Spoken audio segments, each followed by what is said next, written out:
This is a Librivox.org recording by Tim Shearman Chase. This recording is in the public domain. Thus Spake Zarathustra by Friedrich Nietzsche. Translated by Thomas Common. Part 4, Chapter 79. The Drunken Song. 1. Meanwhile one after another had gone out into the open air, and into the cool, thoughtful night. Zarathustra himself, however, led the ugliest man by the hand, that he might show him his night world, and the great round moon, and the silvery waterfalls near his cave. There they at last stood still beside one another, all of them old people, but comforted, brave hearts, and astonished in themselves that it was so well with them on earth.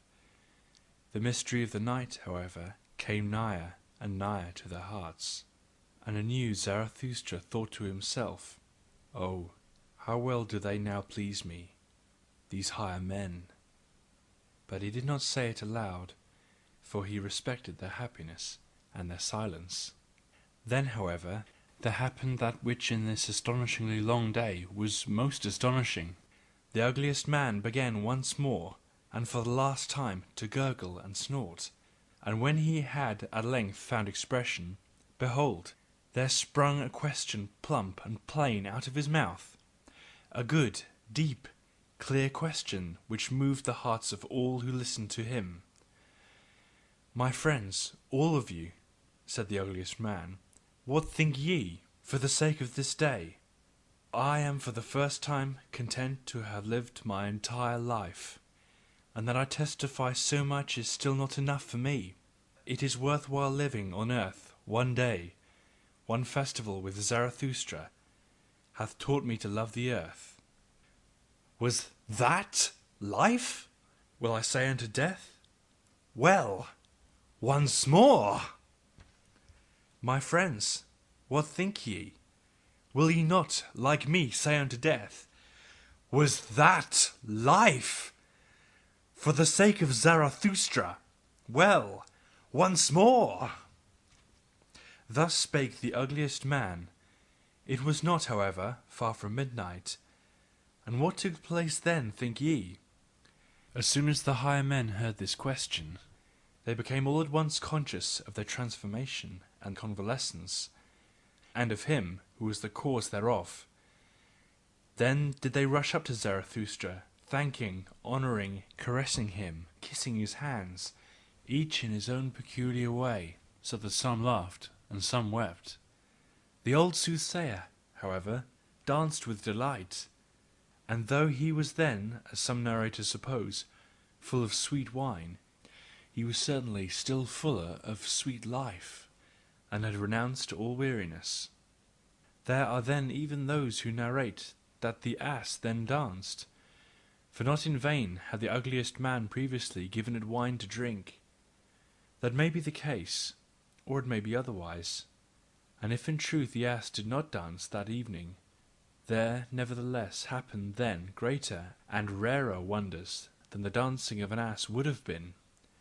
In short, as the proverb of Zarathustra saith, what doth it matter? 2.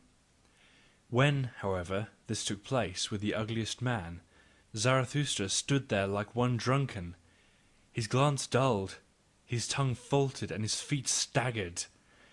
And who could divine what thoughts then passed through Zarathustra's soul? Apparently, however, his spirit retreated and fled in advance, and was in remote distances, and as it were wandered on high mountain ridges, as it standeth written twixt two seas, wandering twixt the past and the future as a heavy cloud. Gradually, however, while the higher men held him in their arms, he came back to himself a little, and resisted with his hands the crowd of the honouring and caring ones, but he did not speak. All at once, however, he turned his head quickly, for he seemed to hear something. Then he laid his finger on his mouth and said, "Come!" And immediately it became still and mysterious round about. From the depth, however, there came up slowly the sound of a clock bell. Zarathustra listened thereto, like the higher men. Then, however, he laid his finger on his mouth the second time, and said again, "Come! Come! It is getting on to midnight!" And his voice had changed, but still he had not moved from the spot. Then it became yet stiller and more mysterious, and everything hearkened, even the ass, and Zarathustra's noble animals, the eagle and the serpent. Likewise the cave of Zarathustra, and the big cool moon, and the night itself. Zarathustra, however, laid his hand upon his mouth for a third time, and said, "Come! Come! Come! Now let us wander! It is the hour! Let us wander into the night!" 3. Ye higher men, it is getting on to midnight. Then will I say something into your ears, as the old clock bell saith it into mine ear, as mysteriously, as frightfully, and as cordially as the midnight clock bell speaketh it to me, which hath experienced more than one man, which hath already counted the smarting throbbings of your fathers' hearts. Ah, ah! How it sigheth, how it laugheth in its dream, the old deep, deep midnight! Hush, hush! Then is there many a thing heard which may not be heard by day. Now, however, in the cool air, even in all the tumult of your hearts, hath become still. Now doth it speak, now is it heard. Now doth it steal into over-wakeful, nocturnal souls. Ah, ah! How the midnight sigheth, how it laugheth in its dream! Hearest thou not how it mysteriously, frightfully, and cordially speaketh unto thee, the old deep, deep midnight? O man, take heed. 4. Woe to me! Whither has time gone? Have I not drunk into deep wells? The world sleepeth. Ah, ah! The dog howleth, the moon shineth. Rather will I die than say unto you what my midnight heart now thinketh. Already have I died. It is over. Spider, why spinnest thou around me? Wilt thou have blood? Ah, ah! The dew falleth, the hour cometh, the hour in which I froze and freeze, which asketh, and asketh, and asketh, who hath sufficient courage for it? Who is to be the master of the world? Who is going to say, "Thus shall ye flow, ye great and small streams"? The hour approacheth. O man, thou higher man, take heed. This talk is for fine ears, for thine ears. What saith deep midnight's voice indeed? 5. It carried me away. My soul danceth. Day's work, day's work. Who is to be the master of the world? The moon is cool, the wind is still. Ah, ah! Have ye already flown high enough? Ye have danced. A leg, nevertheless, is not a wing.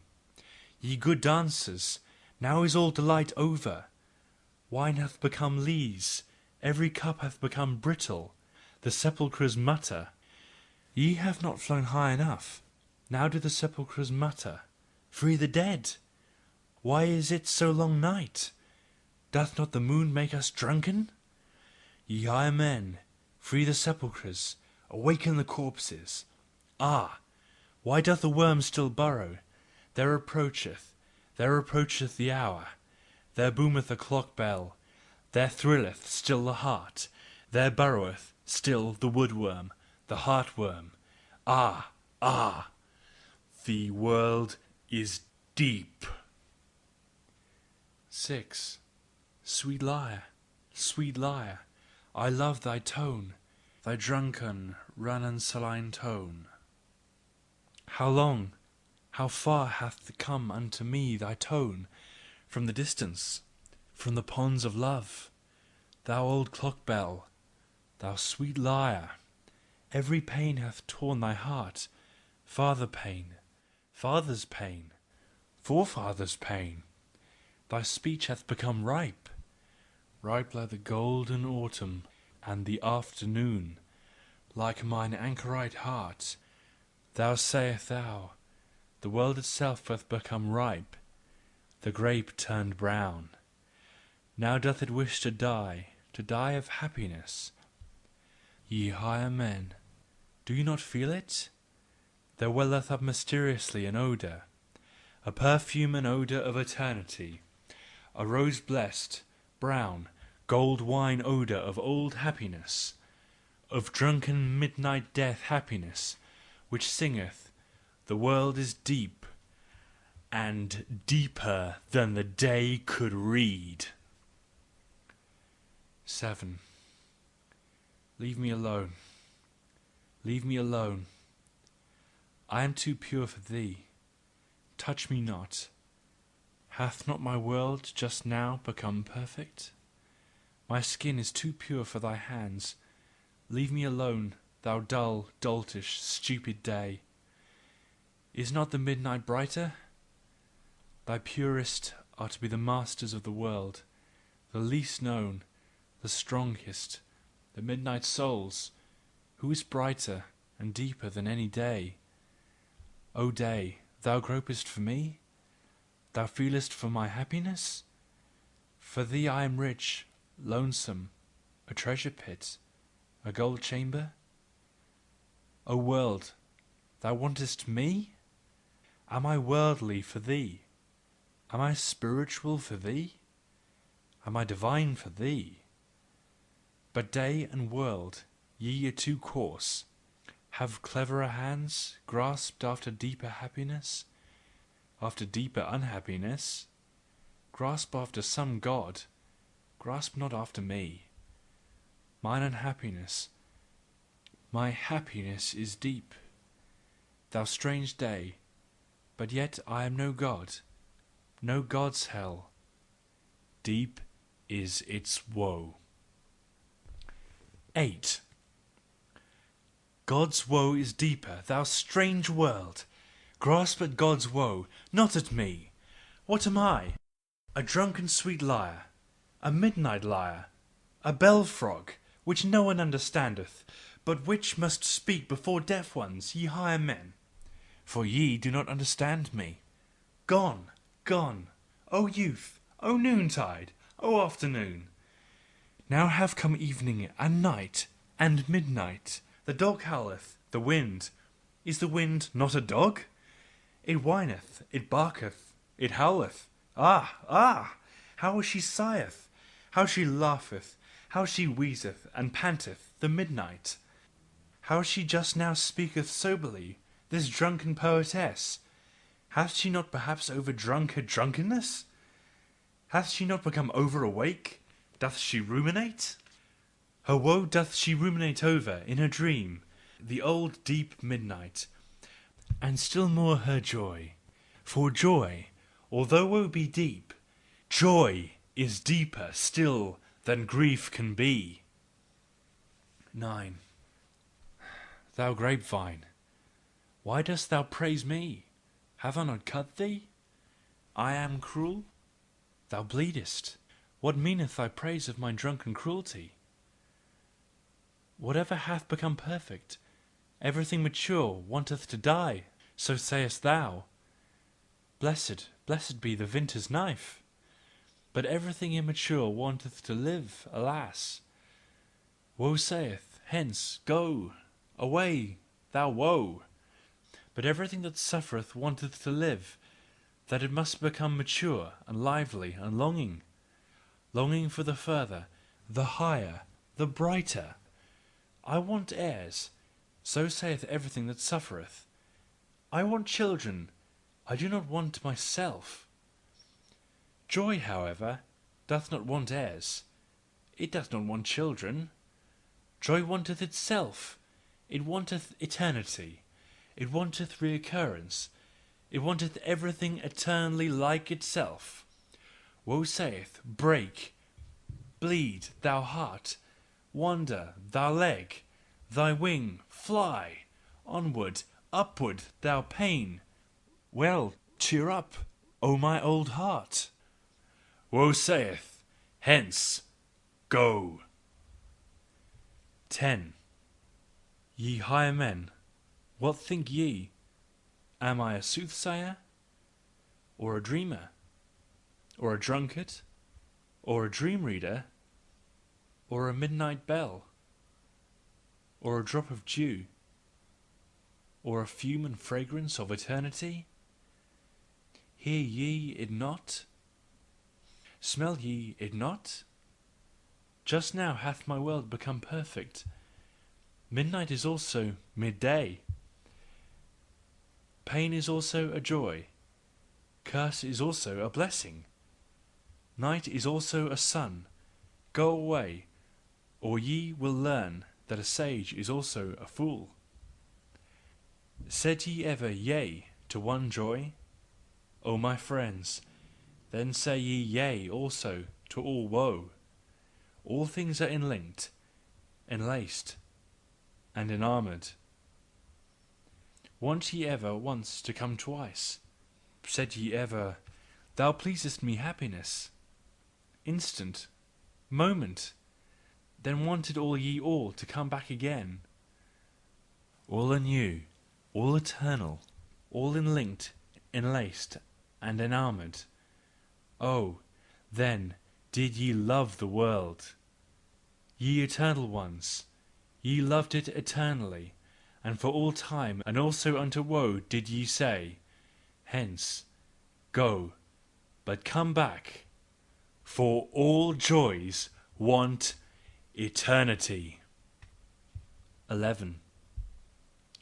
All joys wanteth the eternity of all things. It wanteth honey, it wanteth lees, it wanteth drunken midnight, it wanteth graves, it wanteth grave tears consolation, it wanteth gilded evening red. What doth joy not want? It is thirstier, heartier, hungrier, more frightful, more mysterious than all woe. It wanteth itself, it biteth into itself. The ring's will writeth in it. It wanteth love, it wanteth hate, it is over rich, it bestoweth, it throweth away, it beggeth for some one to take away from it, it thanketh the taker, it would fain be hated. So rich is joy that it thirsteth for woe, for hell, for hate, for shame, for the lame, for the world, for this world. O ye know it indeed, ye higher men, for you doth it long, this joy, this irrepressible, blessed joy.